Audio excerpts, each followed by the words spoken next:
Hello, this is AstrologerCoach Sonja Francis, and today we're going to be talking about the upcoming new moon in almost 21 degrees of Aries on April 10th at 5:36 a.m. East Coast time in the US and 2:36 a.m. West Coast time in the US. Now, the new moon is always a new beginning for the new lunar month, and this is, of course, particularly true right now with it being in Aries, because Aries is all about new beginnings and brand new starts and having a fresh start with something. Now, Aries is the first sign of the zodiac, and therefore it is very much, has a lot of energy. It's very fast paced. It's enthusiastic about life. It is courageous, and it wants to take action. It's very much about being physically connected to our bodies and to really go out there in the world and do something and get stuff done. Now, this is something that we want to use to our advantage this month. So for the next 4 weeks, it will be a great time for us to connect to our personal goals, to do something brand new that we want to get started. And then we also want to make sure that we focus on ourselves and really understand what it is that we do want. You know, what is our goal? What is our path? What is our calling? What do we feel really passionate about? Where do we want to make a stand in our lives, right? So this is definitely essential to know, because if you don't know what you want, how can you get there, right? So definitely follow your path is a big theme here, and it is very much about also with the Uranus energy that's connected to this new moon. It's also very much about, you know, doing what feels individually right to you, and not worrying so much about what other people might think about what it is that you want to go after. So really being able to kind of connect to your own past despite of what other people might think of you, especially, you know, people in our lives that have meaningful roles like our parents or teachers or peers or friends or partners. So we need to kind of tap into what's in our heart, what's our gut telling us that we need to go after, and what we truly desire, and how can we be courageous and follow those instincts and follow those passions. Now, Mars and Venus are also connecting together in Aries with the moon and the sun and Uranus. So there's definitely a big planetary alignment here between all these planets in Aries. And Mars and Venus are very much about the harmony between giving and receiving, because Mars is the male principle that is all about giving and doing and going after something. Venus is the feminine principle, which is all about receiving and allowing and enjoying things. So there's definitely that.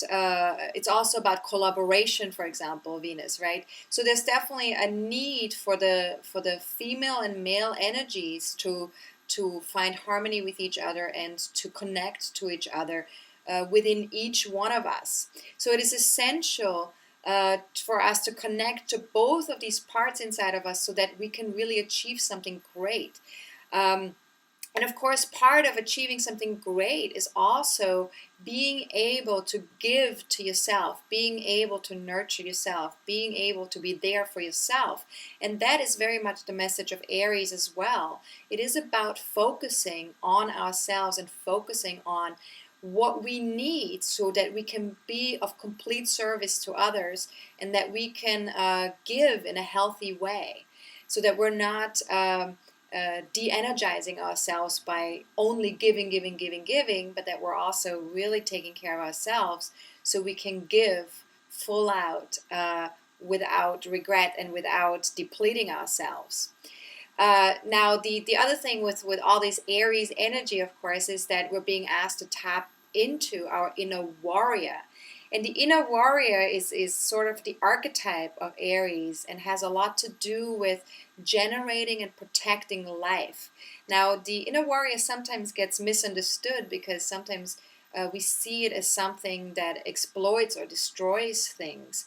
However, the warrior archetype only exploits or destroys when it is coming from fear or when it feels insecure.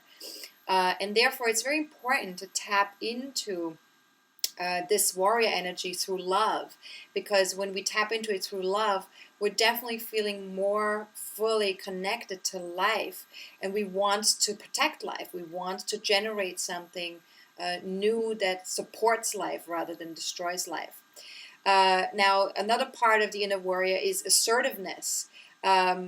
Again, the flip side to that would be aggression. So if we're coming from fear, we would feel that we need to be aggressive in order to defend something. However, if we're coming from love towards ourselves, then we would just be assertive and put down a certain amount of, a boundary, a healthy boundary to say, this is what we need, this is what we want. And this is very important to have a healthy relationship to that. Now, the highest expression of Aries is always to lead by example and to lead by inspiration. So this is something good to remember if we want to step out and go after our path and go after our calling. Remember to lead by your best example and by inspiring other people to do the same, to also step out there and do what they feel passionate about. And we give others permission when we do it ourselves, when we follow our true calling, our true path, we give others permission to do the same. So this is a really beautiful thing to do for yourself and for other people. The other thing too is that, when we're able to follow our path without apologies and without questions and doubts, from a place of our heart space, then we're really able to let other people know, you can do the same. You can follow what I'm doing, and people will want to follow either you or their own path, because they want to be connected to that courage. They want to be connected to that enthusiasm for life. So this is a really, really important energy. And, it's all about love of life. It's all about, being fully connected and fully expressed in that love space.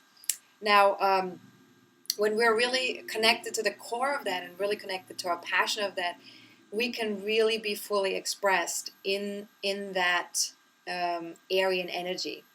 Now, intentions are really important for this new moon, because it is a brand new beginning in so many ways.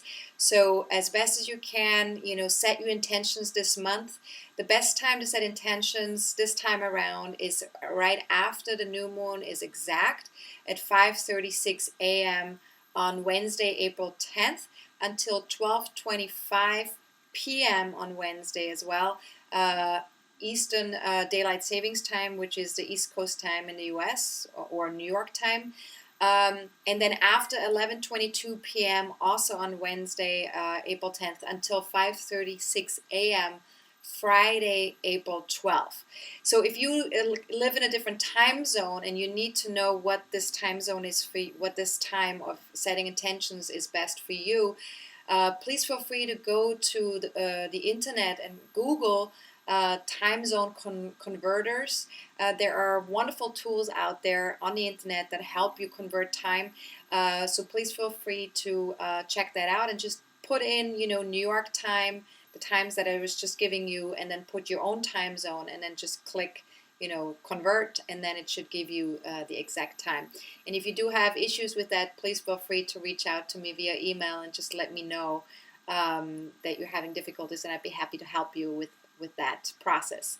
Another thing I want to mention is that if you do have any personal planets in 18 to 24 degrees of Aries, Libra, Cancer, or Capricorn, this new moon is particularly powerful for you, and you're definitely going to grow in the next 4 weeks and really explore something brand new in your life.